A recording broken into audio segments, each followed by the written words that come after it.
Сара шла на свидание через парк, проходя по той его части, которую почти никогда не посещали люди. Девушка слышала, как ветер шумит в кронах деревьев, но неожиданно, сквозь этот привычный шум она расслышала еще и тихий писк. Сразу Сара решила, что этот звук издает птица, но чем дальше она шла, тем отчетливее был звук и становилось понятно, что он не имеет ничего общего с птичьим пением. Сара решила проверить, кто же издает писк, и сошла с дорожки. Последовав за звуком, она углубилась в парк и среди деревьев нашла старый чемодан. Чемодан был закрыт, но именно оттуда доносился жалобный писк. Сара очень удивилась, когда открыла чемодан, ведь из него на нее уставились 20 любопытных глаз. Оказалось, что внутри находится 10 котят, все как один черного цвета. Малыши выглядели напуганными и громко плакали.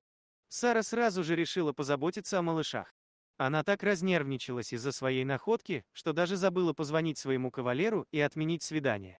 В тот момент девушку заботила лишь одна мысль, как помочь малышам.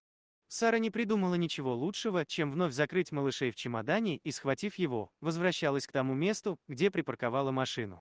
Прохожих в парке в это время было немного, но они с удивлением смотрели на нарядно одетую девушку, которая тащила потрепанный старый чемодан, из которого доносилось жалобное мяуканье. Прохожие удивлялись, но девушку с расспросами не останавливали и свою помощь ей не предлагали. Сара уложила чемодан на сиденье авто и поехала в местный приют для животных.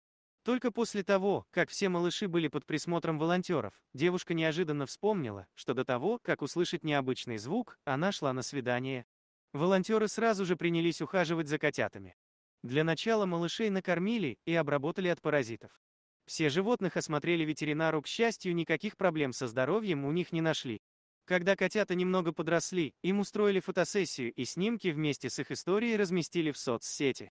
Вскоре все малыши отправились жить в новые дома, и теперь о них заботятся любящие хозяева. Спасибо за уделенное внимание. Если вам понравилось видео, поставьте лайк, а также подпишитесь на наш канал и не забудьте нажать на колокольчик и оставить комментарий. До новых встреч!